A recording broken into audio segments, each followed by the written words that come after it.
Donc, Mme Bosson, on serait prêt à débuter. Ça vous va? Est-ce que ça convient à tout le monde? Oui. Oui. Oui. Donc, c'est parti. Donc, il est 20h04. Je propose l'ouverture de la séance ordinaire. Marc-André Gérard-Prévost, j'appuie. Donc, en fait, peut-être pour votre information, comme vous voyez, M. Chalifou est absent ce soir pour des raisons personnelles. Donc, je vais assurer pour l'instant le rôle de maire suppléant pour la séance de ce soir. Alors, 1.1, adoption de l'ordre du jour. J'ai besoin d'un proposeur. Régent Colette propose. Robert Mérange, j'appuie. Merci. 1.2, adoption des délibérations de la séance ordinaire du 18 janvier 2022. Marc-André Gérard-Prévost, je propose. J'ai besoin d'un secondaire. Monsieur Laprade, seconde. Merci beaucoup. Donc, on va commencer une période de questions de 15 minutes. Donc, vous aurez également la possibilité de poser des questions par la suite, à la fin, comme d'habitude. À noter que les questions qui nous ont été envoyées par courriel seront également répondues, cette fois-ci, à la fin de la séance. Donc, je vais ouvrir également la conversation. Si jamais il y en a qui veulent nous les écrire plutôt que nous les verbaliser. Sinon, vous avez juste à cliquer sur la main levée et je vais vous ouvrir votre micro.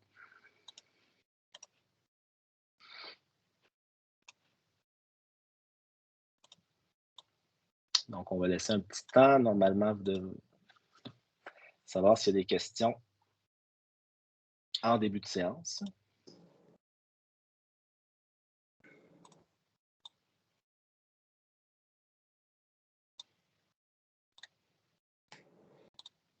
On va laisser encore une minute.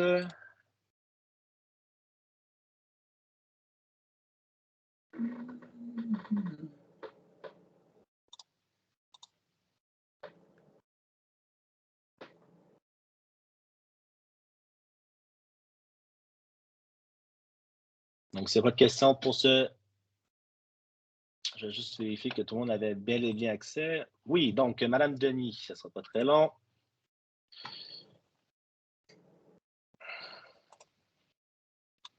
Donc, c'est à vous, Mme Denis. Vous pouvez poser votre question.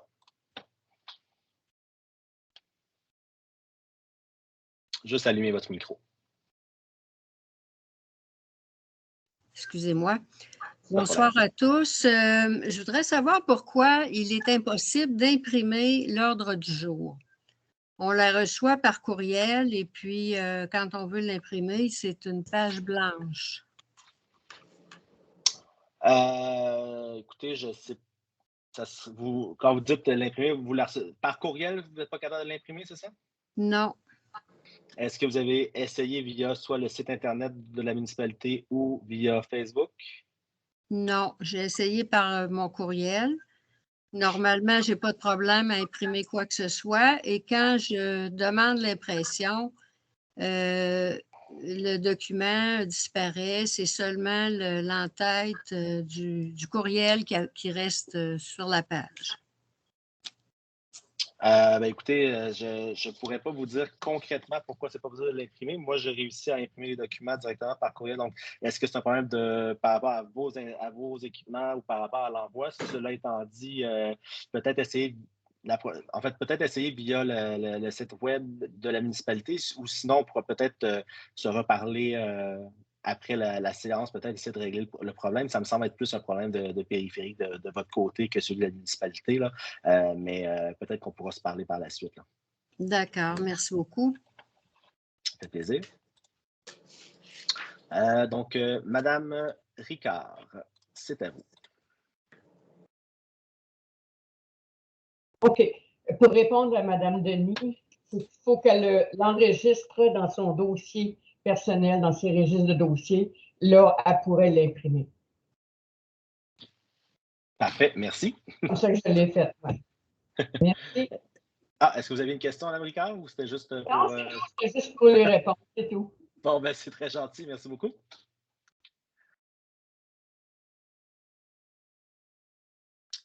Monsieur Archambault, ça ne sera pas très long. C'est à vous. Juste allumer votre micro.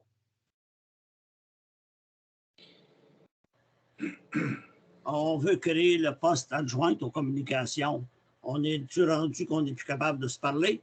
Ou si on est rendu une grosse ville de, je ne sais pas, 20 000 de population?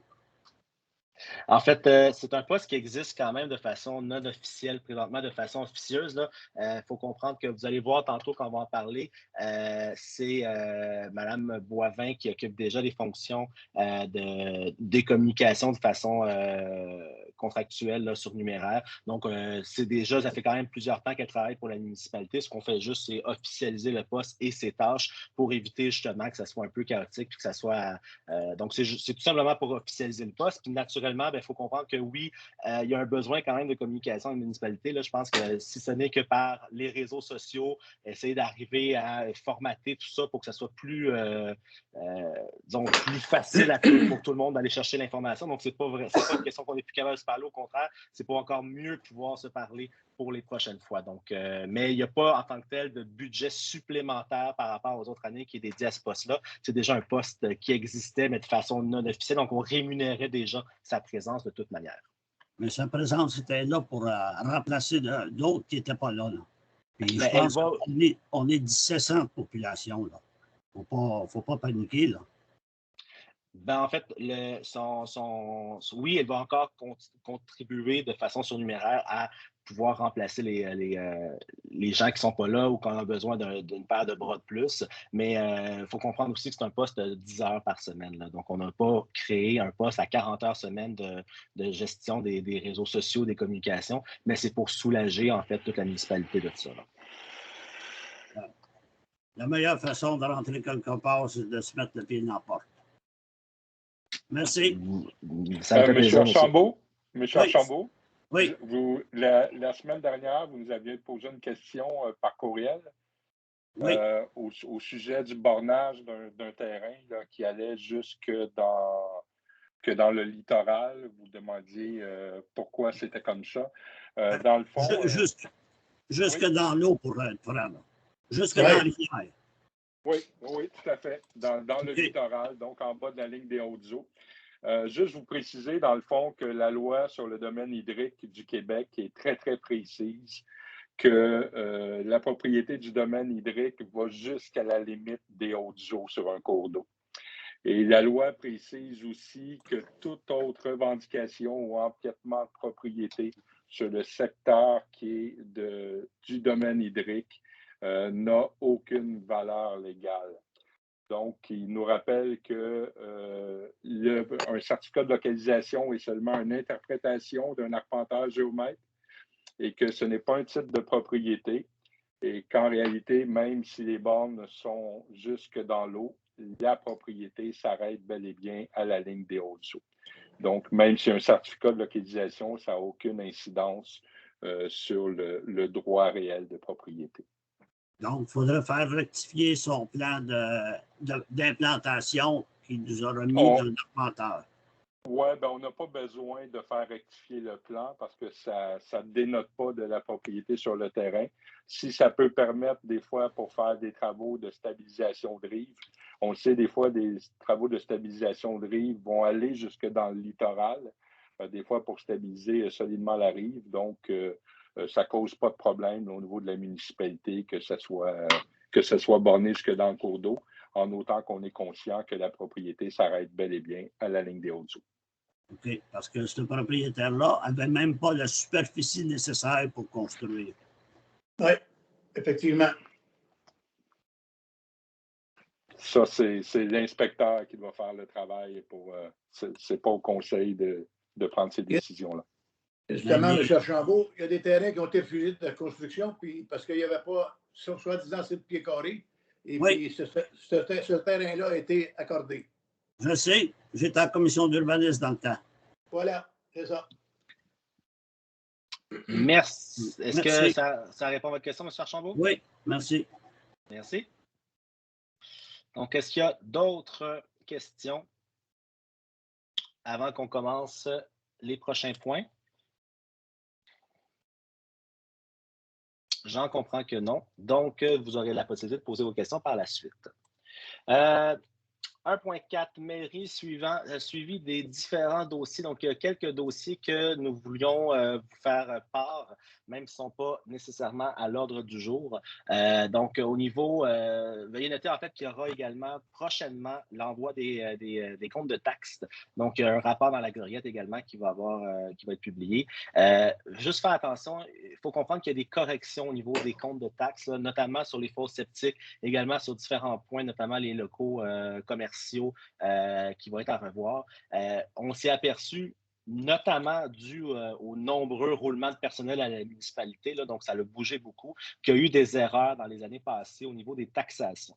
Donc, ce qu'on a fait, c'est que légalement, nous pouvons, en fait, non pas nous pouvons, mais nous devons revenir jusqu'en 2020 pour soit percevoir le trop, en fait, percevoir ce qui nous manque ou, au contraire, rembourser les citoyens. Donc, par exemple, il y a des citoyens, notamment au niveau des fosses septiques, qui ont payé zéro vidange, mais que finalement, la municipalité a été facturée pour les vidanges de fosses septiques. Ce que ça l'occasionne, c'est que c'est tous les citoyens, finalement, qui payent pour la vidange de fosses septiques de certains citoyens. Au contraire, il y a certains citoyens qui ont été chargés en double, donc on va lui refaire un remboursement.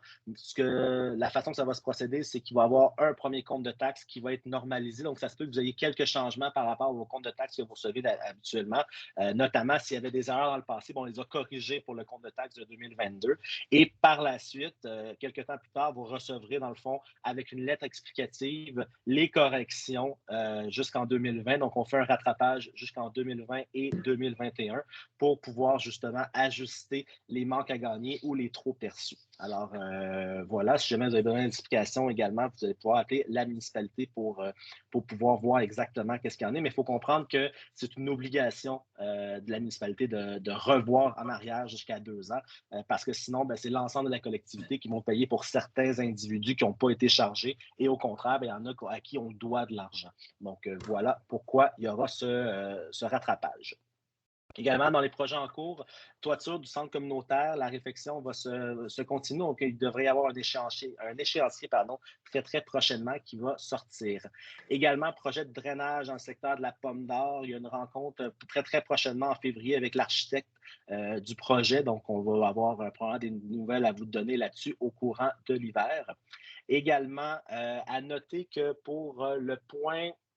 Juste pour me tromper, pour le point de 4.3, la demande pour acheter une parcelle de terrain du quai municipal. Donc, pour ceux et celles qui ont vu peut-être la dernière séance, vous avez vu que que le point avait été reporté. Donc, c'est le dossier de M. David Cormier, qui est conseiller numéro 1.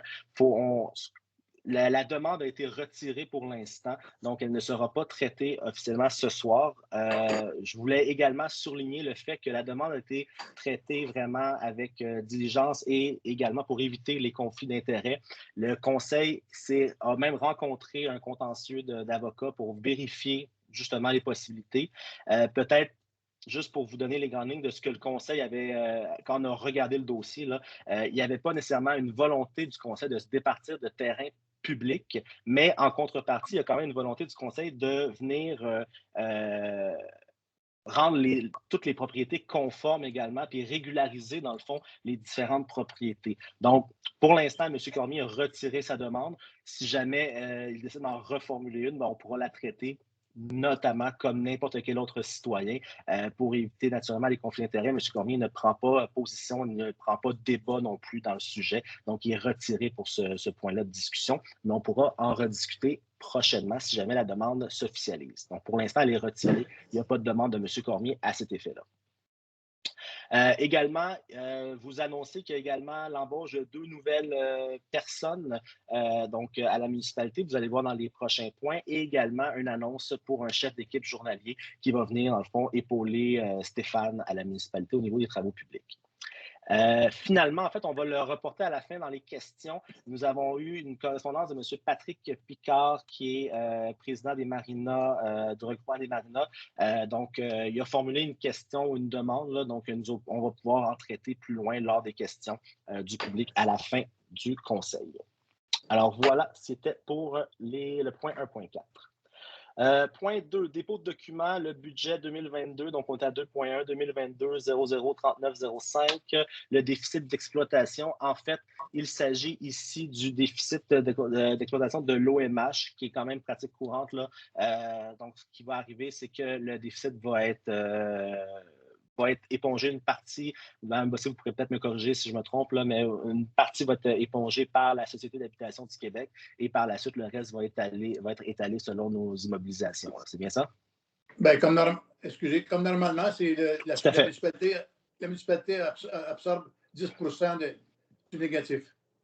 Et en passant, il reste 2 logis à louer. Voilà, donc c'est pratique courante, là, il n'y a rien de nouveau là-dessus. Donc, c'est un dépôt de documents. Est-ce qu'on a besoin d'un proposeur? Non? Parfait. Donc, 3.1 finances. Donc, au niveau des comptes à payer. Donc, au niveau des comptes à payer, il y a une somme depuis le 18 janvier de 7 790 qui est au niveau des comptes à payer. Également, au niveau des salaires de la municipalité, là, de 62 285 et 2 pour une... Et voilà. Donc, il y a également des comptes à payer pour le mois suivant de 98 385 et 32, donc pour le mois qui s'en vient. Alors, je vais avoir besoin d'un proposeur pour ces sommes. Marc-André Gérard-Provost, je propose. Et un secondaire. Robert Mérange, je seconde. Merci. Également, 3.2, liste des contrats de plus de 25 000 $. Il y aura un dépôt de documents qui va être fait. En fait, c'est pratique courante, là, c'est une formalité légale. Donc, ce qu'on fait, c'est qu'on dépose tous les contrats de la municipalité de plus de 25 000 $, y compris, par exemple, si on avait eu 5 contrats de 5 000 $ avec une compagnie ou un entrepreneur, donc pour un total de 25 000 $ ou plus, ça va être déposé. Ça évite justement tout ce qui est, dans le fond, collusion ou en fait toute malversation qu'il pourrait y avoir au niveau des contrats. Donc, vous aurez le tout public. Point 4. Administration. Donc, en 4.1, Association des directeurs municipaux du Québec, renouvellement. Dans le fond, il s'agit de l'association, dans le fond, le membership de Mme Bossé au niveau de l'association des directeurs municipaux, ainsi qu'un montant pour son assurance en tant que directrice générale. Donc, c'est un montant de 495 $ plus taxes pour ce qui est de sa cotisation annuelle, ainsi qu'un montant de 395 $ plus taxes au niveau de son assurance. C'est quand même une pratique courante en municipal de payer ces cotisations-là. Donc, j'aurai besoin d'un proposeur. Régent Colette propose. David Cormier, seconde. Merci beaucoup. 4.2, création du poste d'adjointe aux communications. Donc, on en a mentionné tantôt lors de la période de questions du début de la séance. Il y a un poste qu'on vient officialiser. Comme je vous ai dit, c'est déjà un poste qui existait par le passé. Donc, c'était quelqu'un qui était son numéraire, qui nous permettait de combler des fois certaines absences, mais également qui déjà s'occupait d'une partie des communications de la municipalité. Donc, on fait juste officialiser le tout. Donc, à raison de 10 heures par semaine, et également, elle conserve son statut de travailleur surnuméraire pour d'autres secteurs d'activité de la municipalité lorsqu'on en a de besoin. Alors, c'est l'embauche officielle de Marie-André Boivin. Je vais avoir besoin d'un proposeur. Marc-André Gérard-Provost, je propose. Robert Mérange, je seconde. Merci. Demande pour acheter une parcelle de terrain du quai municipal. Donc, comme on l'a dit, le point est retiré dans le sens que la demande a été retirée. Il n'y aura pas présentement de résolution à prendre là-dessus. 4.4, ressources humaines, embauche d'une directrice générale adjointe et responsable de la comptabilité, taxation et perception. Donc, on n'avait plus personne à la comptabilité au niveau de la municipalité. Il fallait engager quelqu'un à cet effet. On a trouvé Mme Valérie Beaurivage-Vincent qui va s'occuper de la comptabilité et naturellement de la taxation, de la perception, mais qui va également jouer le rôle de directeur adjoint qui va être appelé à remplacer Mme Bossé lors de ses absences ou s'il arrivait quelque chose à Mme Bossé. On ne le souhaite pas, mais jamais. Il nous faut quelqu'un, en fait, qui va pouvoir seconder Mme Bossé à ce titre-là. Et ça nous permet également d'avoir, vous savez, on est en pénurie d'employés un peu partout au niveau du Québec. Donc, ça nous permet ici de formaliser un poste qui est beaucoup plus intéressant pour quelqu'un. On est dans la volonté aussi de pouvoir garder nos employés, éviter un petit peu la roue qui tourne des employés. Là. Donc, on essaie de garder nos employés le plus possible et concrétiser des postes intéressants. Donc, je vais voir quelqu'un qui va proposer l'embauche de Mme Valérie Beaurivage-Vincent. Marc-André Gérard Provost, je propose. Monsieur Laprade, seconde. Merci beaucoup. Toujours dans ressources humaines, création du poste de chef d'équipe journalier aux travaux publics. Il s'agit d'un chef d'équipe qui va être dédié, en fait, qui n'est pas juste un chef d'équipe, donc ce n'est pas juste un job de bureau, il va également être journalier. Ce qu'il faut comprendre, c'est que présentement, on a une seule personne qui s'occupe des travaux publics. En ouvrant ce nouveau poste, ça nous permet d'avoir 2 personnes. Et juste en ouvrant ce poste-là, ça nous permet aussi de diminuer les contrats à l'externe qui sont très, très, très coûteux. Donc, par exemple, juste en rapatriant le gazon et le déneigement des stationnements des trottoirs, le salaire du journalier chef d'équipe est déjà payé juste par le fait qu'on a rapatrié ces contrats-là. Donc, ça nous donne une meilleure latitude et ça nous permet, en fait, c'est pas franchement une dépense vu que sinon, ça irait en externe et ça nous coûterait beaucoup plus cher. Donc, c'est juste une création de poste, une ouverture de poste. Donc, j'ai besoin de quelqu'un qui va venir proposer la création du poste. Régent Collet propose. Monsieur Laprade, seconde. Merci beaucoup. 4.7, déclaration des dons et autres avantages. Il y aura un dépôt qui va être fait au niveau, c'est les dons de campagne. Donc, il n'y a pas une grosse campagne électorale chez nous, mais quand même, il y en a eu une. Donc, si jamais il y en a qui ont à déclarer des dons par rapport à leurs dépenses électorales, ils doivent le faire via le dépôt qui va être publié. J'imagine que comme c'est un dépôt, il n'y a pas de proposeur nécessairement là-dessus, Mme Bossé? Non, en fait, on a reçu les formulaires de chacun, puis on va les envoyer au ministère là, comme prévu par la loi. On va envoyer en fait un rapport qu'ils ont été distribués. Juste vous dire, on a passé par-dessus involontairement, mais le point 4.5. Oh, pardon, je vais y revenir. Oui, effectivement, je t'ai pour aller faire un appel là. Merci beaucoup. Donc, on va revenir à 4.5 naturellement. Ressources humaines embauche un coordonnateur aux loisirs, à la vie communautaire et aux infrastructures récréatives. Présentement, ça fait longtemps qu'on est à la recherche de quelqu'un aux loisirs. C'est Mme Bouchard qui cumule en fait les 2 postes présentement, autant au niveau de la vie culturelle que de la vie des loisirs. Donc, voilà, on embauche M. Samuel Roger, qui a une grande expérience au niveau des camps de jour, au niveau des activités sportives. Donc, on espère que son expérience va pouvoir faire rayonner nos activités sportives et de loisirs à Saint-Antoine. Donc, il devrait, de mémoire, rentrer, je pense, le 14 février. C'est bien ça? Voilà. Donc, j'ai besoin d'un proposeur. Marc-André Gérard Provost, je propose. Et de secondeur. Robert Mérange, de seconde. Merci beaucoup. On s'en va maintenant à 5, sécurité incendie et sécurité civile. Le rapport d'activité. Donc, M. Cormier, à vous la parole. Bonsoir tout le monde. Le rapport mensuel du service incendie pour le mois de janvier. Nous avons eu 5 interventions et 2 interventions de premiers répondants. Pour ce qui est des dépenses du mois de février, les dépenses s'élèvent à 465,65. Je vais avoir besoin de... Je propose pour le montant de 465,65. Ça va me prendre un secondaire. Régent Collet propose. Seconde, excusez. Merci beaucoup. Nous allons maintenant à point 6, transport et travaux publics. Oui. J'ai manqué un bout, là. C'est M. Collet qui a proposé ou secondé? Non, secondé. Non. C'est M. Cormier qui a proposé. Ah, parfait. Merci. Excusez-moi. Pas de problème. Alors, transport et travaux publics, 6.1, le rapport d'activité. Donc, M. Laprade. Oui, bonsoir tout le monde. Bon, pour ce qui est des parcs, nous continuons le déneigement de la patinoire et du quai pour poursuivre les activités. Pour ce qui est de la voirie, la commande de bac est arrivée pour ceux qui en auraient besoin. Au niveau des achats, la plus grosse dépense qu'on a eue, c'était pour du carburant pour le service incendie et le garage. Donc, je propose que la dépense pour le mois de janvier est d'un montant de 1 669 $ plus les taxes applicables et qu'il soit autorisé les prévisions pour le mois de février 2022 au montant de...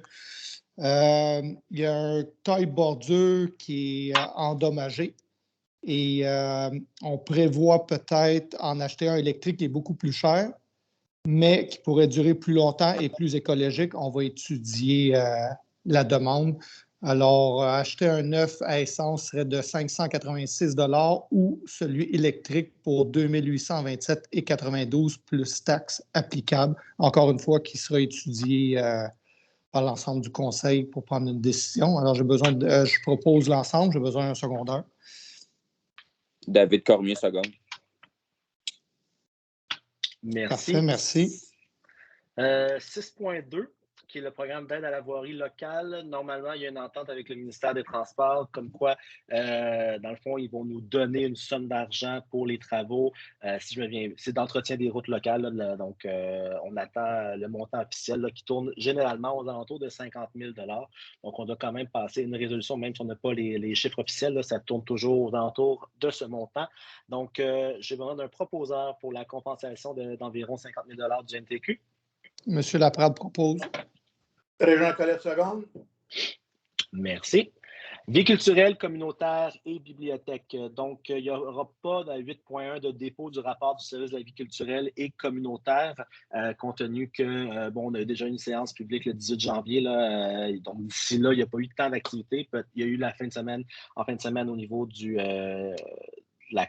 food truck avec la danse en ligne et également la Zumba, mais ça va être dans le prochain rapport qui va être mentionné. Madame Bouchard, Marie-Claude Bouchard, au niveau de la culture, voulait peut-être juste signaler aux citoyens que le 14 février, avec les allègements que le premier ministre Legault a donné, il y aura la programmation des activités de loisirs et culturels qui vont être lancées, qui va débuter. Donc, dans les prochains jours, là, vous devriez recevoir la programmation à la maison ou par courriel. Dépôt du rapport d'activité de la bibliothèque. Donc, il n'y a pas eu de dépenses d'acquisition au niveau du mois de janvier. Il y a cependant des prévisions de 600 $. Je vais juste revérifier. Pardon. Donc, oui, il y a des prévisions d'un montant de 600 $ plus taxes applicables au niveau du prochain budget du mois de février de la bibliothèque. Et également au niveau des faits saillants, là, on parle de développer aussi différents outils pour la gestion des tâches à la bibliothèque, publication au niveau des réseaux sociaux, etc., etc. Pour les activités en mois de février, il y a aussi un partenariat, en fait, bonifié et formalisé le partenariat avec l'école Georges-Étienne Cartier pour que nos élèves de l'école Georges-Étienne Cartier puissent aussi profiter des services de la bibliothèque. Donc, ça se met en branle tranquillement. Réaménagement des rayons, etc., etc. Donc, je vais avoir besoin d'un proposeur pour la dépense de 600 $ pour le mois de février. Marc-André Gérard-Provost, je propose. Est-ce que ça se peut qu'on ait sauté le point 7? Oui, je vous reviens. Un proposeur, je demande un secondaire. Robert Mérange, seconde. Merci beaucoup. J'ai beaucoup de fenêtres d'ouvertes pour avoir tous les documents, donc je suis désolé. Ça passe par-dessus. Donc, on va revenir au point 7, hygiène du milieu. Il y a un avis de motion et de dépôt du projet de règlement 2004-001-04 qui modifie le règlement actuel de la constitution du comité consultatif en environnement. Donc, M. Gérard-Provost, est-ce que vous voulez peut-être mentionner un petit peu en quoi consiste cette modification de règlement?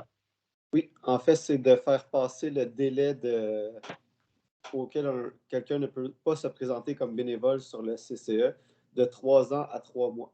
Alors, après un deuxième mandat renouvelé, la personne pourrait, enfin, on ouvrirait une fenêtre de recrutement de 3 mois pour permettre à des nouveaux membres de venir combler le poste, mais s'il n'y a pas de nouveau membre qui veut se présenter, on pourrait reprendre à ce moment-là un ancien membre qui aurait déjà fait ses 2 mandats consécutifs. Parce qu'actuellement, le règlement l'interdit, dans le fond, après 2 mandats, il ne peut pas se représenter. Avant une période de 3 ans. Voilà. Donc, c'est pourquoi on fait la modification. Donc, à 7, donc le renouvellement, en fait, c'est ça. Donc, l'avis de motion et il faut un proposeur et un secondaire pour l'avis de motion? Non. Non. Juste un conseiller municipal qui donne avis de motion, juste ça. Donc, j'imagine, M. Gérard Provost, vous donnez avis de motion. Je donne avis de motion. Donc, l'avis de motion est donné. Donc, le mois prochain, à la prochaine séance, on va pouvoir passer au vote sur le règlement. Parfait. Également, avis de motion et de dépôt du projet de règlement 2016-11-01 modifiant le règlement 2016-11 relatif au programme d'aide financière pour la mise aux normes des installations septiques. En fait, c'est un renouvellement du programme de mise aux normes des installations septiques. C'est un programme qui a très, très bien marché dans le passé. Il reste encore quelques fosses septiques à remettre aux normes. Donc, nous renouvelons le programme pour une prochaine année, pour l'année 2022. Donc, je vais avoir besoin d'un proposeur qui va donner la motion. Oui, Gérard Provost. Merci. Donc, ça va s'officialiser le mois prochain. Nous revenons dans la vie culturelle communautaire bibliothèque. Demande de soutien back-à-back. Je me permets en fait de peut-être reporter le point considérant qu'on n'a pas eu le temps d'en rejaser au niveau du caucus. Donc, voilà, je propose de reporter le point tout simplement. C'est bon, accepté.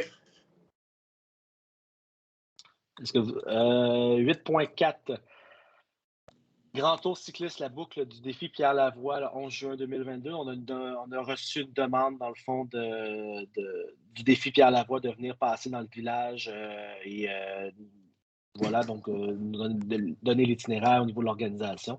Donc, je vais avoir besoin d'un proposeur pour le 8.5. Je propose. Je seconde. Donc, M. Méran et M. Gérard Provost, c'est ça? Oui. Merci. Demande de financement dans le cadre du fonds en Montérégie, on bouge. En fait, c'est une demande de financement que nous, la municipalité, faisons au fonds en Montérégie, on bouge, qui est dans le fond une enveloppe budgétaire qui nous permet d'avoir de l'équipement sportif ou de l'équipement en fait pour faire bouger les gens. On ne sait pas encore, donc la demande est très, très large. On ne sait pas encore exactement où est-ce que ça va être attribué là, au niveau des montants, mais on fait la demande pour espérer recevoir un peu de fonds dans cette optique. Donc, j'aurai besoin d'un proposeur pour le 8.5. Marc-André Gérard Provost, je propose. Un secondaire. David Cormier, seconde. Merci. 9, urbanisme. Donc, le dépôt des rapports annuels du service d'urbanisme. Monsieur Méran.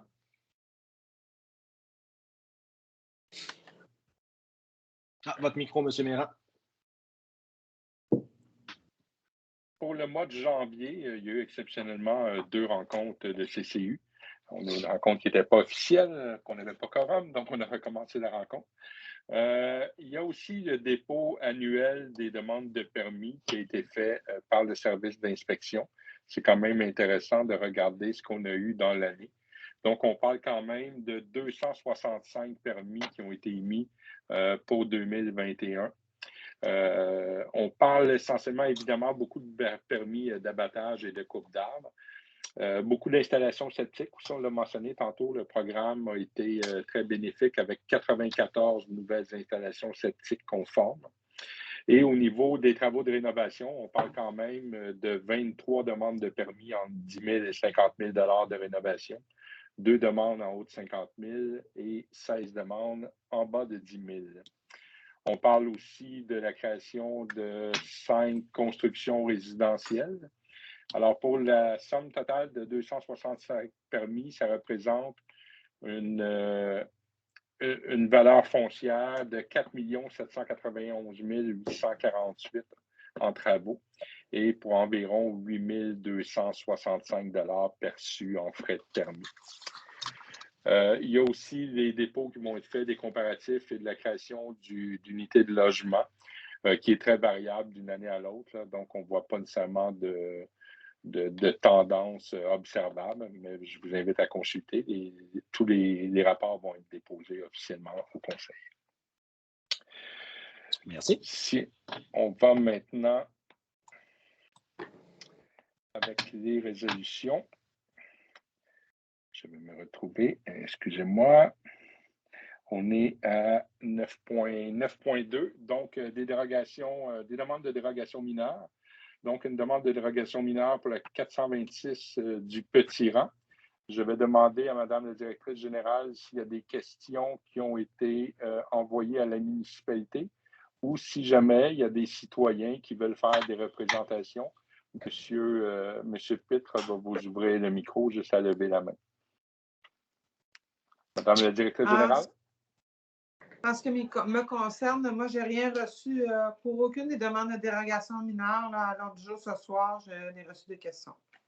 Donc, j'ai une question de Mme France Perrier. Mme Perrier, c'est à vous. Vous pouvez ouvrir votre micro.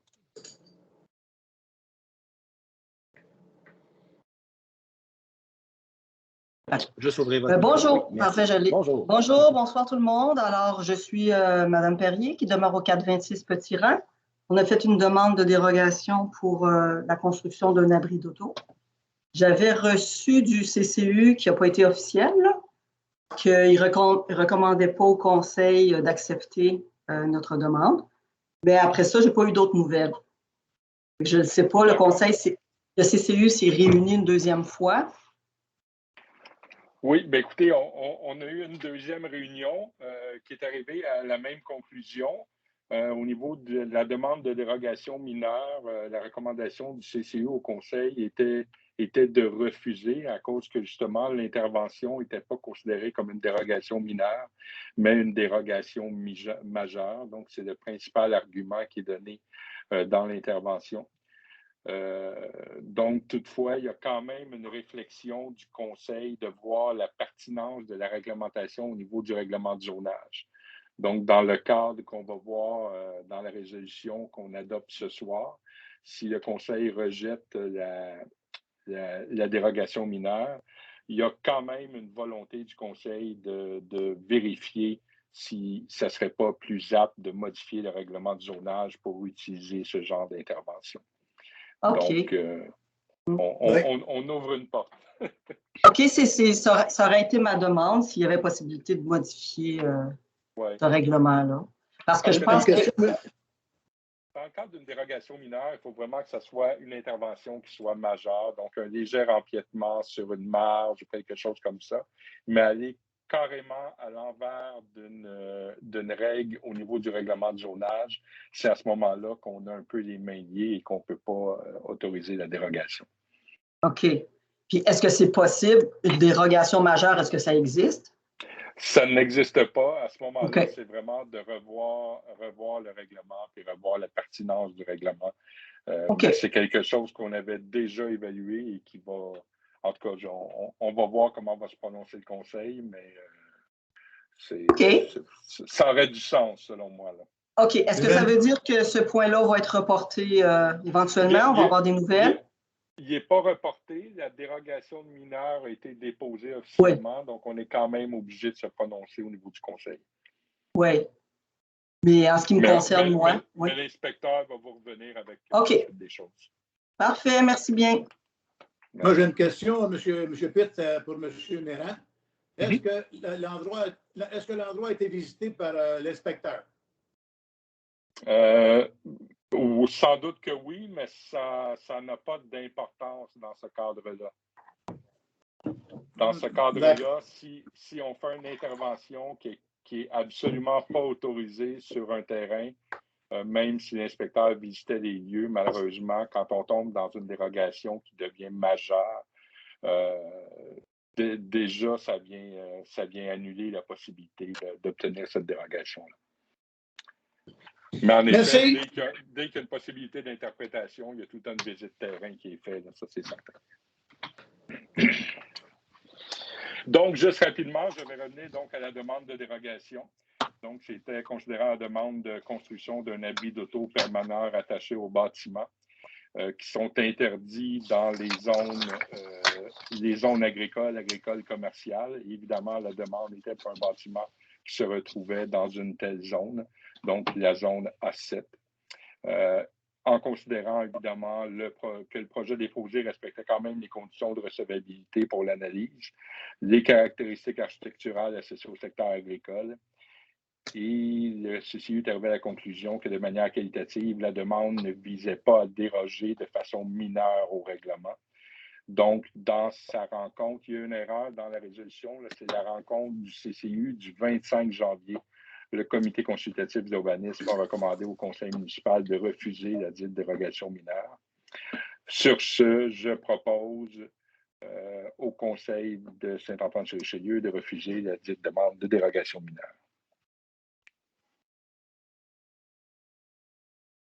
Je répète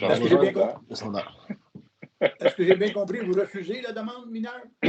Oui, pour la dérogation. Est-ce qu'il va y avoir une autre étude? Pas en matière de dérogation. À ce moment-là, ça va être une révision du règlement du zonage. En fait, c'est déjà quelque chose qu'on va discuter ensemble. C'est ça. Comme discuté, M. Colette, précédemment, c'est un point qu'on veut revoir au niveau du conseil. Donc, ça va être rediscuté par la suite, puis on tiendra les citoyens au courant à ce moment-là de la modification du règlement, naturellement, s'il y a lieu. D'accord. Merci. Donc, j'ai besoin d'un secondaire pour la proposition de M. Méran.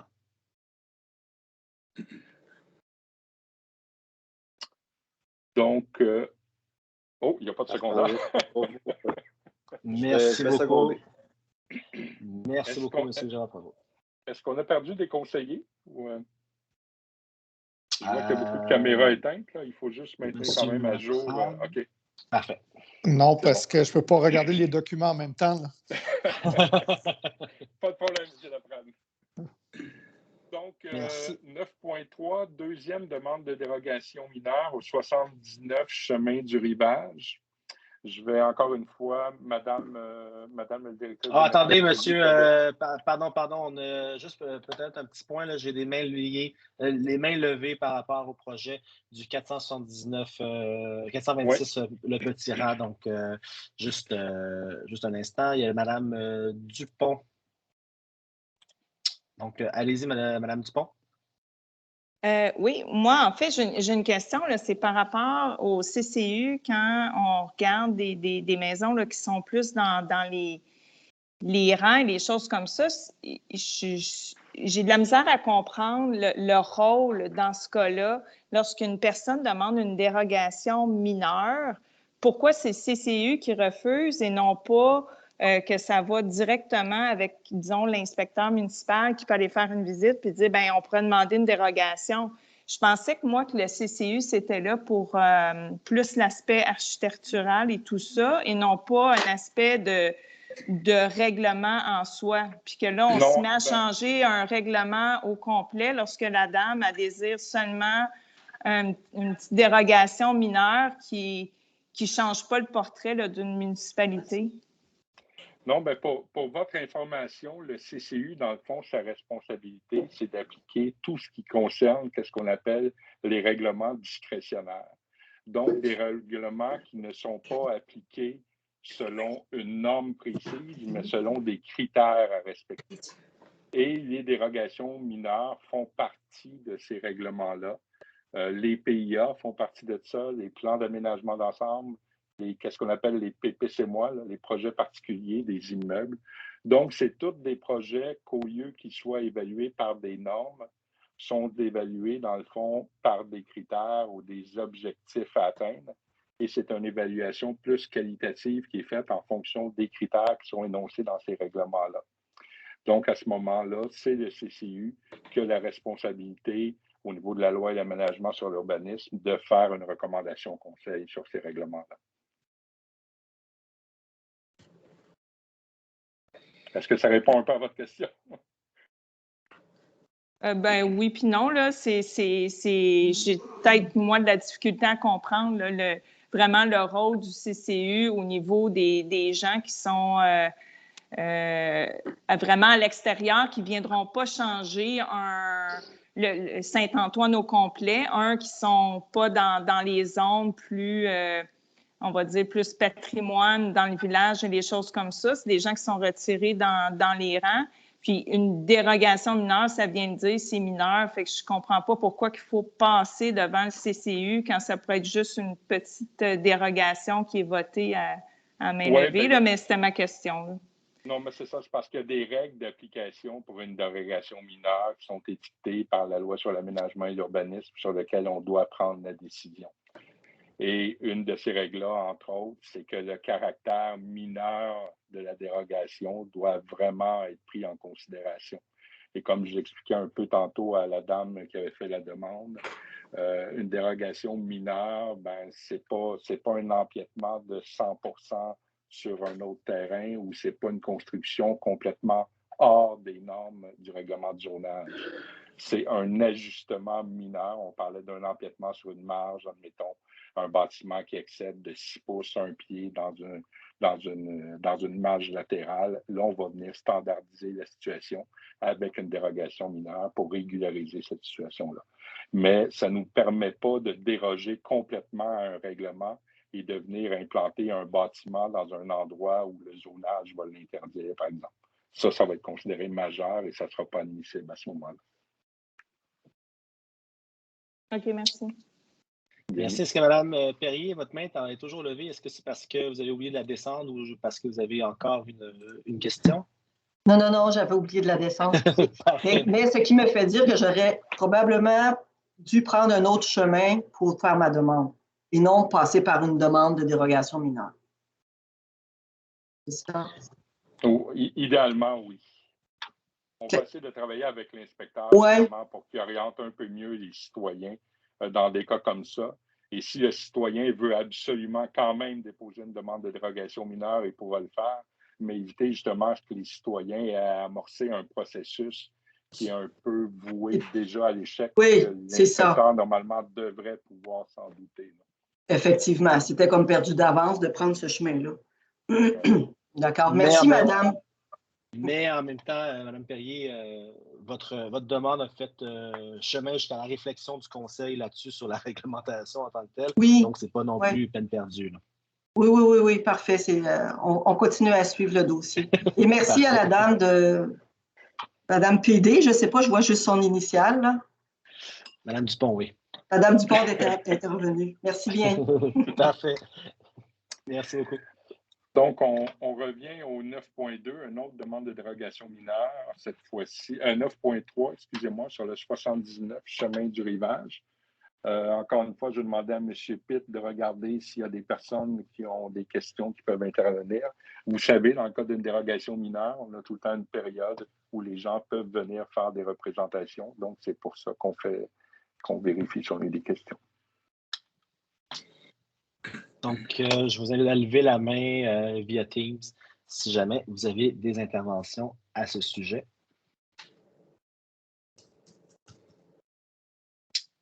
Il n'y a pas d'intervention. C'est bon. Ah, non, donc, pardon, M. Archambault.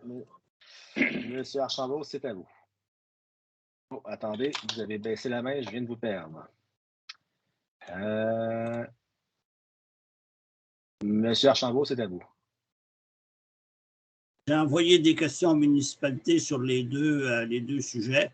Le premier, pour le petit rang, j'avais demandé, par rapport au petit rang, ils ont droit à une certaine superficie de garage.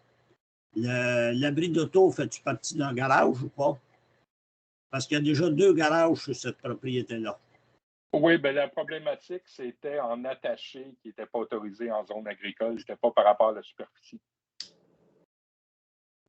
OK. Il y a quand même 2 garages déjà sur cette propriété-là. Ce que je demande, c'est l'abri d'auto, fait-tu partie d'un garage ou pas? En attaché, je ne crois pas. Parce qu'ils ont droit à 2 garages détachés puis un attaché. Oui. Puis ils ont droit à une certaine superficie de garage.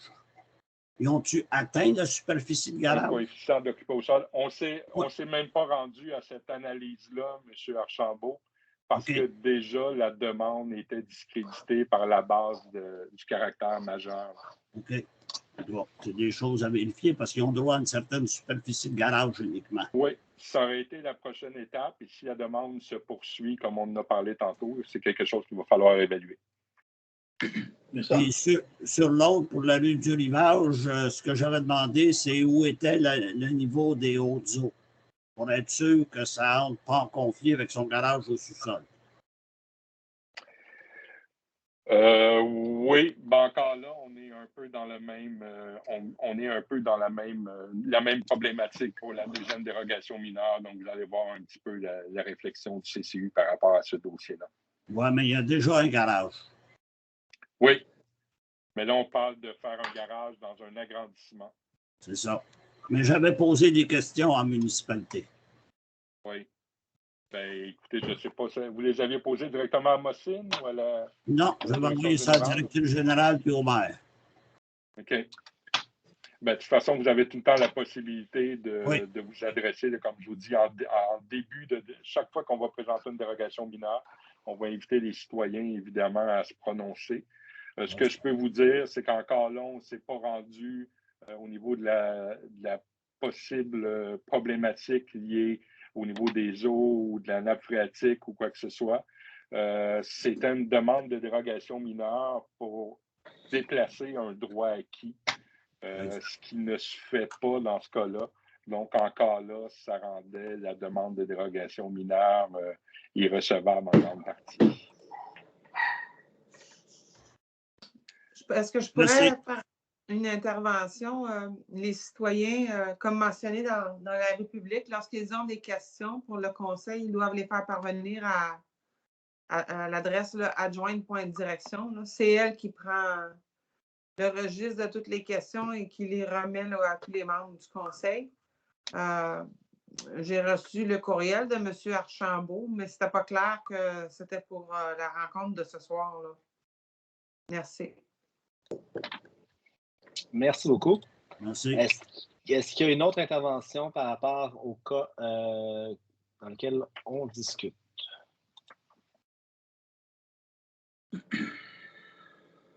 Donc, je vous invite à continuer, M. Méran. Oui, donc cette fois-ci, c'était une demande pour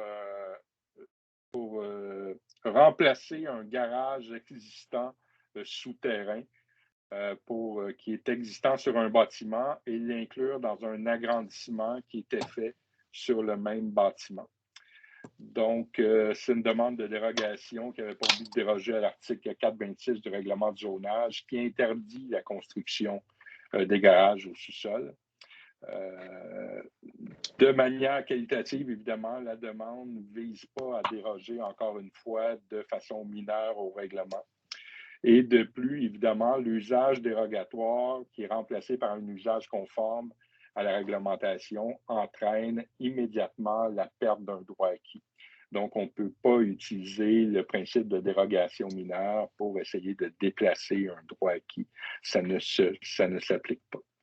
Donc, le CCU a fait la recommandation au Conseil de refuser la demande de dérogation, de la dérogation mineure. Donc, j'en fais la proposition. Encore une fois, Mme Bossé, je vais vous demander de corriger la date du CCU, qui est le 25 janvier 2022, dans les deux résolutions, s'il vous plaît. Monsieur Marc-André a secondé. Je seconde. Merci beaucoup. 9.4. 9.4, une demande pour le plan d'implantation et d'intégration architecturale au 1093 rue du Rivage. C'est une demande qui avait pour but de remplacer 4 fenêtres en bois à l'identique à la dite adresse. La propriété est évidemment située dans une zone patrimoniale selon l'article 3.1 du règlement sur les PIA. Dans le cadre du PIA, vous savez, il faut évaluer les travaux afin de protéger les caractéristiques architecturales de nature patrimoniale des bâtiments existants et intégrer évidemment harmonieusement les travaux projetés. Dans ce cas-ci, puisqu'il s'agit d'un remplacement avec des fenêtres identiques en bois, le CCU a encore recommandé le 25 janvier 2022 au Conseil d'accepter cette fois-ci la demande du plan d'intégration architecturale. J'en fais la proposition. Marc-André Gérard-Provost, je seconde. Merci. L'avis de motion 9.5, l'avis de motion projet de règlement 2009-005-9 au niveau du règlement concernant les permis et certificats dans le but de revoir les règles relatives au renouvellement. Donc, M. Méran, est-ce que vous voulez glisser un mot là-dessus? Oui, je fais l'avis de motion sur ce règlement. Dans le fond, dans le but, c'est le but de ce règlement-là est d'essayer de régulariser les permis qui sont renouvelés, qui n'avaient pas de délai pour la réalisation des travaux.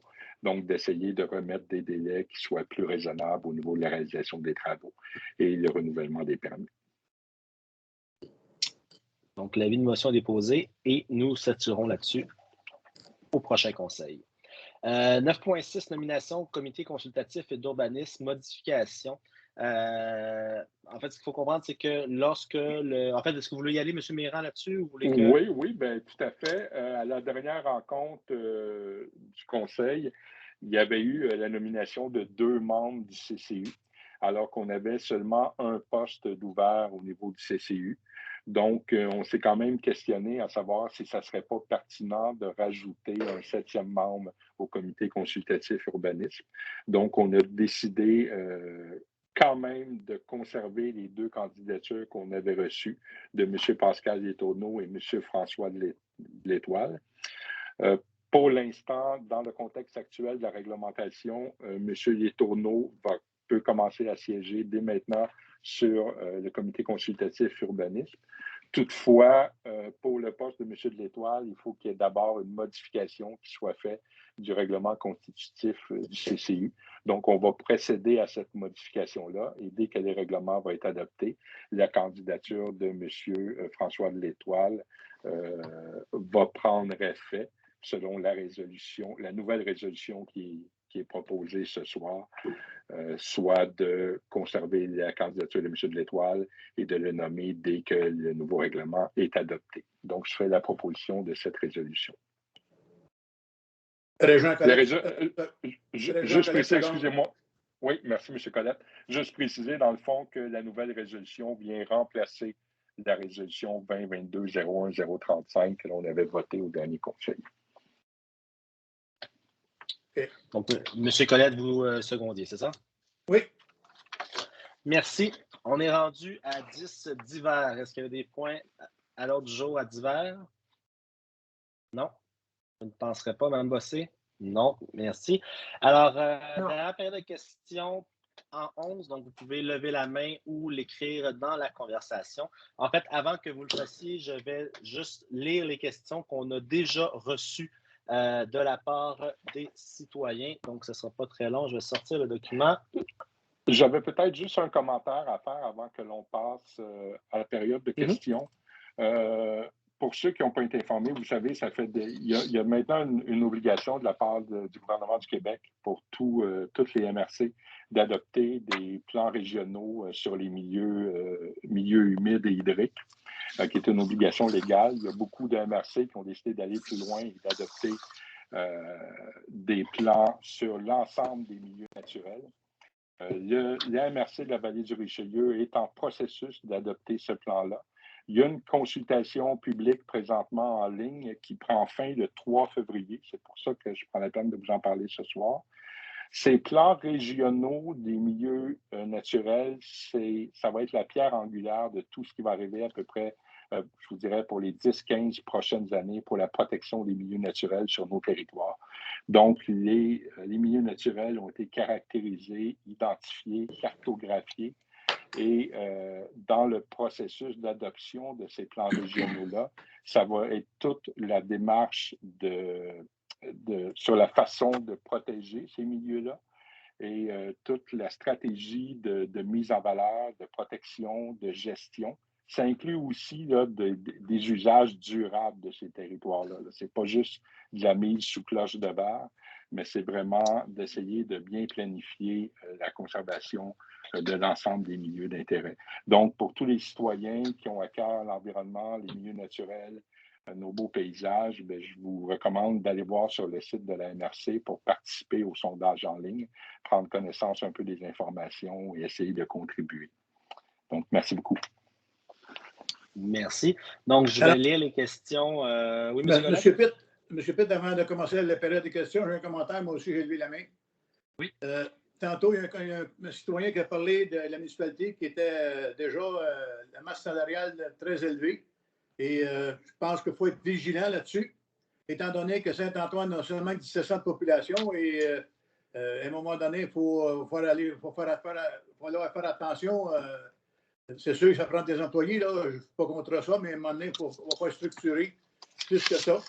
Parce que si on prend la paroisse voisine, qui sont 2200 de population, ils sont 5 dans le bureau pour faire exactement les mêmes travaux, le même travail. Alors, c'est un commentaire que je voudrais que Mme la directrice mette aux minutes, s'il vous plaît. C'est votre droit de commentaire, Monsieur Colette, mais je vous rappelle aussi que le Conseil vote en groupe une majorité, donc voilà. Donc, dans les questions qui ont été soumises, bon, la question de M. Archambault considérant le cadastre et le permis de la zone de protection, je pense que M. Méran en a glissé mot en début de séance. Là. Donc, M. Archambault, si jamais vous avez d'autres questions là-dessus, vous pourrez lever la main. On a reçu également une question de M. Harrigal concernant, dans le fond, la parcelle de terrain. La première demande, en fait, la demande de M. Cormier considérant l'achat de parcelles de terrain. Donc, M. Gare, c'était plus ou moins une question, plus qu'un commentaire qui s'opposait, en fait, à la demande de M. Cormier. Écoutez, la demande n'a pas été formulée finalement. Et comme j'ai mentionné dans les dernières intentions du caucus là, du Conseil, le but était de régulariser les titres de propriété de tous les citoyens, donc que ce soit M. Cormier ou que ce soit un autre citoyen, mais il n'était pas nécessairement question de vendre du terrain de propriété parc de la part de la municipalité. Question de M. Bruno Lévesque. Nouvelle réglementation sur le Richelieu.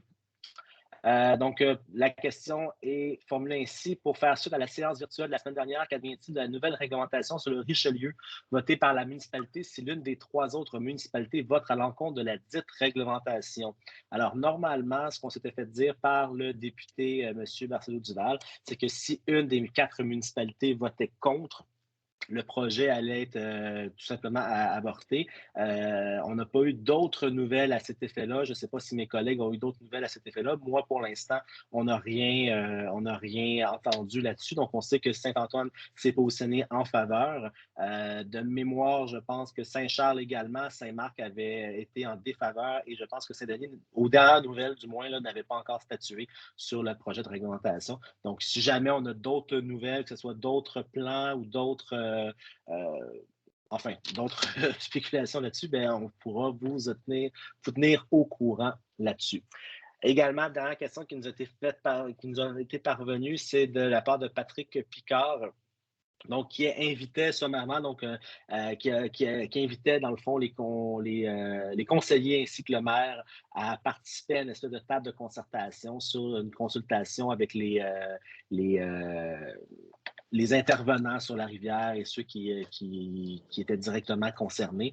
Donc, on a reçu cette correspondance-là à 3h cet après-midi. On n'a pas eu le temps d'y aller en caucus, d'en jaser, quoi que ce soit. Donc, ça sera probablement au menu de du mois prochain de parler de cette question-là. Voilà. Donc, je vais prendre les interventions. Donc, on commence par Mme Dominique Dupont. Voici, votre micro est ouvert. Vous pouvez poser votre question. Il faut juste allumer votre micro de votre côté également. Est-ce que vous m'entendez? Oui, on vous entend. Merci. Bonsoir à tous. Bonsoir. C'est la première fois en tant que citoyenne depuis pas loin de 50 ans à Saint-Antoine que je vais m'adresser au conseil municipal. Je suis ça d'un œil assez aguerri.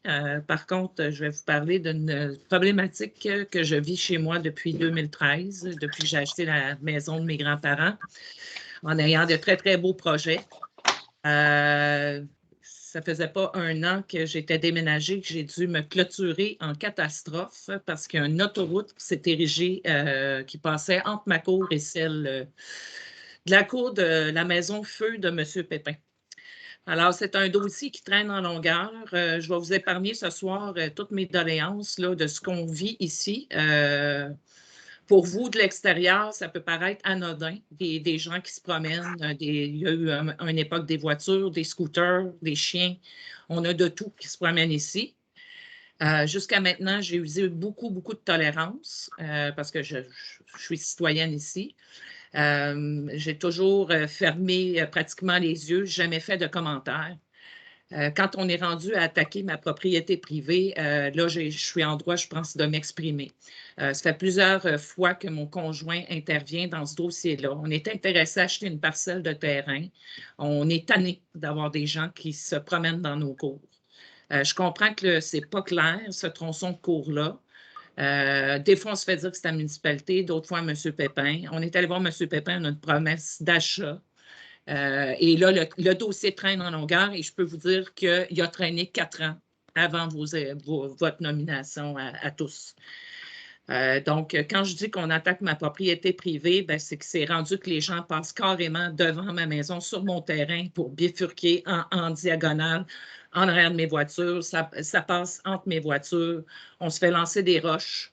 J'ai surpris à 2 reprises des gens qui se pendent après ma clôture pour escalader la montagne de neige, parce qu'à un moment donné, il faut mettre la neige à quelque part. Donc, on a ça. On a des gens qui nous envoient promener. On a une personne qui a chuté dans la cour de mon voisin. Et mon voisin s'est précipité pour essayer de le relever, de l'aider, puis il s'est fait envoyer promener, qui est imbécile de ne pas entretenir sa cour adéquatement. Alors que le terrain, le tronçon, on ne sait pas il est acquis. Alors là, je ne sais pas cette année durant votre mandat, vous allez décider de vous pencher là-dessus. Puis moi, je dois vous dire que depuis le début que ce chemin-là existe, j'ai le cœur qui me fait 10 tours à peu près 15 fois par jour. Il y a des enfants qui ne sont pas capables de freiner au bout du chemin. On a eu une époque avec des voitures. Puis, compte tenu de ma situation, compte tenu de mon statut, s'il y a un accident qui arrive chez moi, je suis obligée d'intervenir. Je n'ai pas le choix. Porter secours en tant que citoyenne, mais aussi en tant que policière. J'ai fait des démarches auprès du MTQ. Ça n'a aucun sens, ce chemin-là qui aboutit sur la 223. Et je dois vous dire que les gens, il y en a plusieurs qui ne se donnent même pas la peine de se rendre jusqu'au bout du chemin. Ils prennent le shortcut en diagonale vers le garage et ça roule en bicycle, en scooter sur le terrain de mon voisin. Et on a ça, nous autres aussi. Et j'adore les animaux, mais c'est rendu aussi l'autoroute, le parc à chiens. Alors, à chaque printemps, j'entretiens en plus un bout de terrain qui n'est pas à moi, que je ne sais pas il est acquis, mais je l'entretiens parce que personne ne vient tondre le gazon, puis je sais qu'il n'est pas à moi.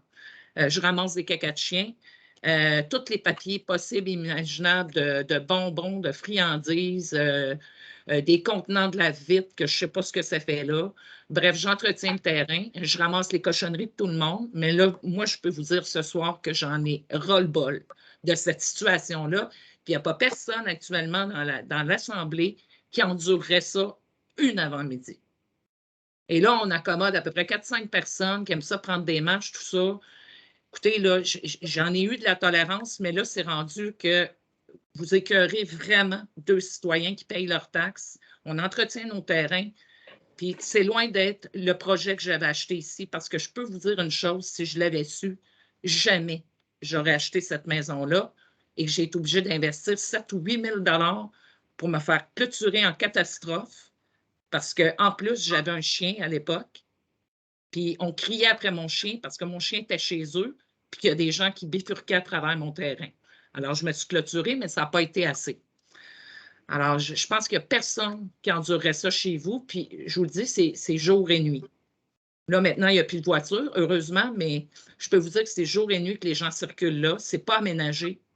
Je ne sais pas si quelqu'un se casse la gueule dans ce terrain-là, qui va assumer la responsabilité.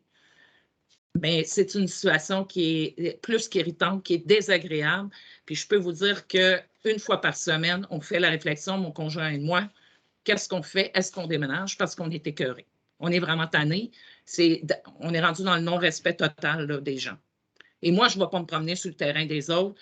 Je ne fais pas faire les excréments de mon chien. Je ne garoche pas des cochonneries. Et si j'avais des enfants, je ne tolérerais jamais que mes enfants se penchent, ramasser des roches et garocher ça sur la propriété privée, sur des voitures et sur un bateau qui est stationné dans ma cour légalement. Alors, j'adore les animaux, j'adore les enfants. Je suis une personne qui est très communautaire, mais il y a toujours bien une limite. Alors, c'était mon point. Désolée, j'ai pris beaucoup de tape, mais je vous dirais que depuis 2013, je ravale. Puis là, ben, ce soir, ça sort. Ben, écoutez, merci de votre intervention, Mme Dupont. Je pense que, bon, au niveau du civisme, là, je pense qu'en effet, il y a point à amélioration, et du moins drastiquement. Là, je pense qu'il va falloir également, si jamais vous êtes aussi témoin de quelque chose d'insensé de ce sens-là, c'est plate, mais je pense qu'il y a aussi d'appeler la police selon aussi les infractions qui sont commises. Excusez-moi, je vais juste faire un commentaire. Quand je vais déménager ici en 2013, mon voisin, qui était au bout du chemin, là, dans le développement, est venu me voir. Puis il dit, enfin, on a une policière qui est là puis qui va pouvoir intervenir parce qu'on a peur des représailles. Mais je peux vous dire que moi, je ne me servirai jamais de mon statut de police pour faire la police dans une situation qui n'a aucun sens. Je tiens à mon travail, je suis civilisée, mais quand j'ai fini mon chiffre de travail, je comprends, j'ai le statut policière 24/24, mais quand j'ai fini ma journée de travail, j'ai le droit d'avoir la paix comme citoyenne aussi. Mais ça, je vous l'accorde. Puis en fait, mon intervention n'était pas pour dire d'intervenir vous-même en tant que policière. Là. Je pense que si jamais vous vous apercevez qu'il y a des ravages à votre propriété, c'est les services de police de la SQ qu'il va falloir appeler de toute manière. Je connais très bien le service. J'ai travaillé ici à la Vallée du Richelieu pendant 3 ans. Mais on s'entend, là, je ne m'attends pas à ce que vous interveniez directement, ça c'est sûr.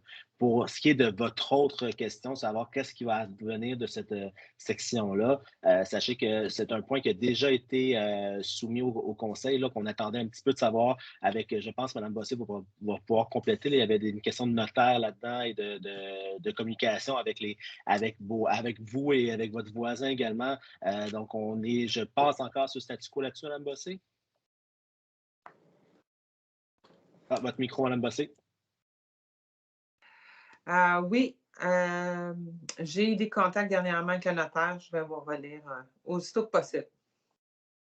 Donc, sachez que la situation n'est pas... bon, on attend, c'est long, je sais. Moi, je félicite votre patience énorme en quasiment 10 ans. On parle plus de patience, là, on parle vraiment d'une impatience extrême. Puis je peux vous dire une chose, aménager quelque chose pour amener des citoyens, des gens en vélo, à pied, en bicyclette, les faire aboutir sur la 223 alors que vous avez des projets pour faire une rue de contournement qui va se rendre jusqu'à la rue Benoît et éventuellement au centre communautaire. Donc, calculez donc qu'est-ce que ça va coûter. D'un autre côté, si vous faites quelque chose qui vous appartient à la municipalité, vous êtes conscient, vous allez devoir le baliser. Alors, vous allez mettre quoi? De la belle clôture frosse? Et c'est toutes nous autres qui va payer pour ça, pour accommoder 4-5 personnes, parce qu'aussitôt que Moulin-Paillet va aboutir, il n'y a plus personne qui va passer dans votre chemin.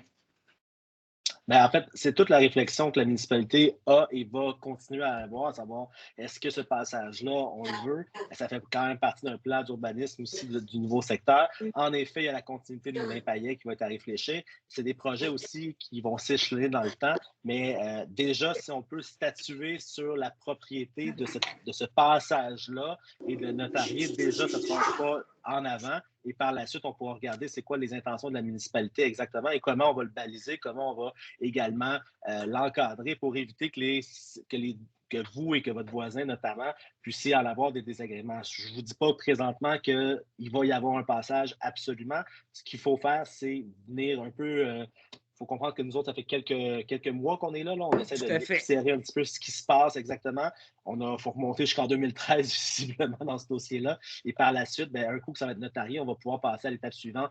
Est-ce que c'est à nous? Est-ce que c'est à la municipalité? Qu'est-ce qu'on fait avec ça? Est-ce que c'est à vous? Qui l'achète? Etc., etc.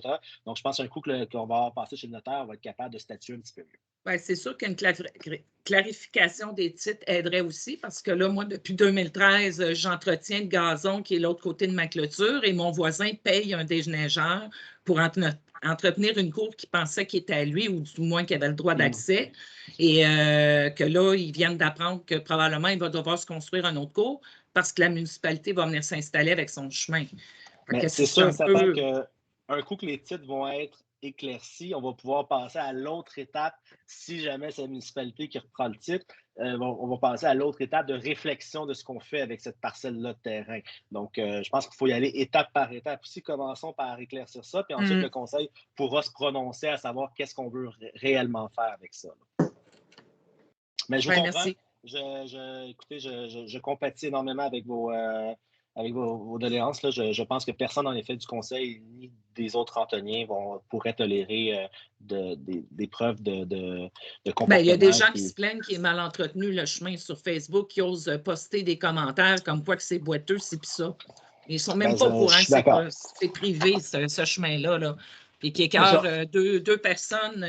Écoutez, là, c'est assez malaisant. Je suis dans ma cour, je parle avec mon voisin à une distance sécuritaire à cause du COVID. Et les gens passent entre nous, alors qu'on est en train de converser, ils n'ont même pas la décence de nous dire bonjour, alors qu'ils savent très bien qu'ils ne sont pas chez eux. Fait comme on est rendu là. Je vous comprends, puis on va essayer de régulariser la situation le plus vite possible. Là, c'est vrai, je vous dis merci. Et bonne fin de soirée. Bonne soirée, Mme Dupont. Dominique, on va essayer de régler le problème en 2022, Dominique. Donc, Mme Denis, vous pouvez y aller. Oui, bonsoir. Oh. Est-ce que vous avez peut-être des haut-parleurs qui sont allumés ou on vous entend en écho? Ou deux appareils en même temps qui sont ouverts peut-être chez vous? Bon, je ne sais pas. Est-ce qu'on vous entend? Est-ce que peut-être s'il y a quelqu'un à la maison avec vous qui regardait la même séance sur son ordinateur, il faudrait qu'il ferme son son. OK. Est-ce que c'est mieux? Oui, beaucoup mieux, merci. OK, c'était sur mon portable. J'avais ouverte à deux endroits. Désolée. Alors, je voulais dire que le dernier conseil, j'avais soumis une question qui n'a pas été traitée. Donc, je voudrais la reprendre ce soir. C'était concernant l'espace vert au quai Ferdinand-Fecteau. Du côté est, là, mettons du côté de Saint-Roch, il y a un espace avec des arbres dessus qui n'est pas peut-être vraiment reconnu comme faisant partie de l'espace du quai Ferdinand-Fecteau, l'espace public, on s'entend. Et puis, je voulais demander à la municipalité si c'était dans les projets de l'identifier, de la rendre accessible, mettons, avec un aménagement pour que les citoyens puissent en bénéficier. Mettons, s'il y avait une table à pique-nique dans cet endroit-là, s'il y avait quelque chose pour faire connaître aux citoyens que cet espace-là appartient au domaine public. Donc, vous parlez de l'espace avec les sapins, là. Oui, exactement. Je trouve que c'est un bel endroit qui est sous-exploité et puis qui devrait se faire voir, que les citoyens sachent que cet espace-là est public et qu'ils peuvent y accéder. Écoutez, on pourra noter cette suggestion-là. Je vous avoue, ça n'a pas été au conseil comme sujet de valorisation de nos espaces encore. Là, on vient d'arriver, donc on va commencer par reprendre les dossiers, mais je pense qu'il y a une réflexion à avoir de toute manière sur la valorisation de tout. Là, vous parlez du quai Ferdinand-Fecteau, mais de tous les espaces verts et municipaux de la ville. Là. Donc, écoutez, peut-être qu'on pourrait y aller en chantier de réflexion là-dessus, quoi faire pour valoriser le quai ou quoi faire pour valoriser les autres espaces éventuellement. Mais écoutez, je note la question, puis on pourra la reposer au caucus le mois prochain. Là. Parfait, je vous remercie beaucoup. Merci. Monsieur Archambault, ce ne sera pas très long, je vais allumer votre micro. Allez-y, monsieur Archambault. Oui, tout à l'heure, tu as dit que en tant que conseil, vous vouliez régulariser les titres. Quand ils ont fait la réforme cadastrale il y a quelques années ou plusieurs années, ils étaient supposés avoir tout régularisé les titres. D'après moi, je ne sais pas, il y a des propriétés qui sont mal construites, oui, ou qui n'ont pas de marge de recul ou de marge latérale, mais ça, c'est les défauts de chacune des propriétés. Les titres, en général, sont clairs. Écoutez, juste pour vous dire, la propriété que vous discutiez, là, le gouvernement fédéral, avant de céder le quai à la municipalité pour fin de parc, a régularisé les titres. En fait, l'idée de régulariser les titres, la façon que je nommais, est aussi une question que lorsqu'il y a de l'empiètement, lorsqu'il y a une situation qui perdure depuis des années et que peut-être que le titre a été régularisé, mais que ça crée quand même un inconfort chez les citoyens, de voir c'est quoi la mesure que la municipalité peut faire donc naturellement en respectant le bien public et l'intérêt public, ça va de soi, mais également qu'est-ce qu'on peut faire pour régulariser les titres? Est-ce que c'est en faisant des servitudes? Est-ce que c'est en revisitant les plans de cadastre? Donc, vous voyez, il y a plusieurs choses qu'on peut faire. Ça ne veut pas dire nécessairement qu'on va le faire, c'est juste une question que lorsqu'un citoyen nous dit, écoutez, ma propriété, il y a un titre à régulariser parce que, pour X raisons, parce qu'il y a un empiètement, mais je pense que c'est légitime que le conseil puisse se poser la question de quoi faire exactement. Ça ne veut pas dire qu'il va y avoir quelque chose qui va être fait, mais au moins de se poser la question, je pense que c'est légitime et que ça dessert le citoyen dans cette mesure-là. Oui, mais les titres, c'est déposé. Les titres, c'est du cadastre, c'est déposé. Le reste, c'est de la réglementation municipale. Mais les titres, c'est clair pour tout le monde. Tu as un terrain qui a 6 000 pieds carrés, tu as 6 000 pieds carrés, tu n'as pas 10 pieds sur le terrain du voisin, là. C'est ce que je voulais préciser, M. Archambault. Dans le fond, notre volonté, c'est de régulariser par rapport à la réglementation. Ce qui va permettre, effectivement, si jamais un propriétaire, comme vous savez, si un propriétaire a un problème que sa propriété ne respecte pas les marges latérales ou des éléments comme ça, bien, évidemment, quand il va arriver pour vendre sa propriété, souvent, les notaires vont demander à ce que le site soit régularisé dans le sens qu'il soit conforme à la réglementation en vigueur. Donc, notre volonté est plus là et de régulariser par rapport à la réglementation pour permettre quand même aux propriétaires de ne pas avoir ce souci-là si jamais il a l'intention de vendre sa propriété. Mais ça, ce que tu discutes, c'est du droit acquis. Entre autres, mais pas nécessairement. Pas nécessairement. Sur un terrain public, il n'y a pas de droit acquis. Sur un terrain public? Oui.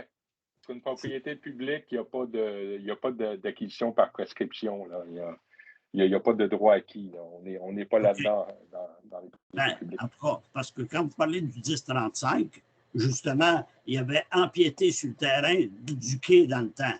Puis avant de rétrocéder le terrain à la municipalité, le fédéral a cédé du terrain à M. Cormier. Donc, il a régularisé la situation. Mais en fait, le point, justement, c'est de dire s'il y a eu empiètement, ben là, on parle d'un dossier en particulier, là, mais le but étant justement de voir comment on peut régulariser au niveau de la réglementation la propriété X parce qu'on est face à un point, comme M. Méran disait, qu'il n'y a pas nécessairement de droit acquis d'empiètement là-dessus. Il faut voir aussi légalement au niveau, exemple, lorsqu'il va y avoir vente de la propriété ou s'il y a reconstruction ou s'il y a entretien de cette partie-là qui empiète, il faut quand même se poser la question comment on va régulariser le tout pour que ça soit conforme. Parce que présentement, c'est le point, ce n'est pas conforme. Donc, il faut trouver une solution. Oui, mais regarde la même propriété, regarde du côté sud-ouest. Vas-tu démolir la maison qui est de l'autre côté? Mais c'est pour ça qu'il faut se poser les questions.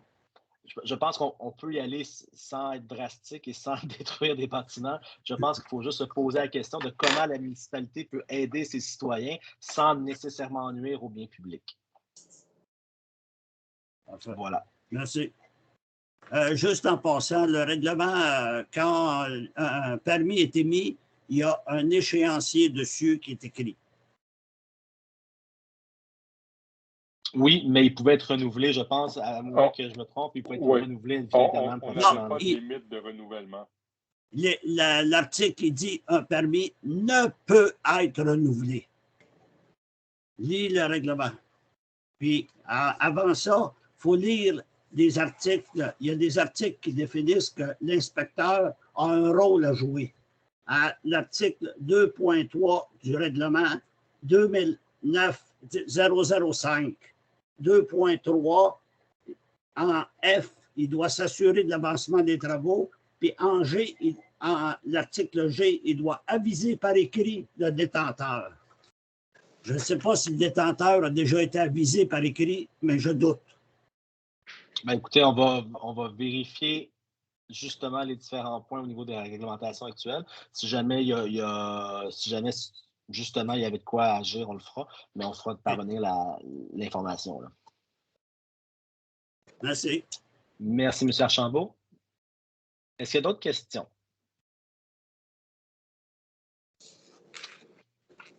Je vais laisser peut-être une petite minute pour les gens s'ils ont d'autres questions.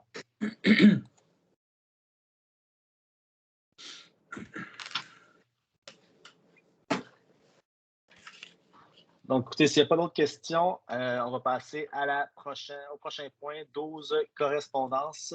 Mme Bossé, il n'y avait pas de correspondance, je crois, pour ce mois-ci. Donc, je vais demander le point 13, la levée de la séance.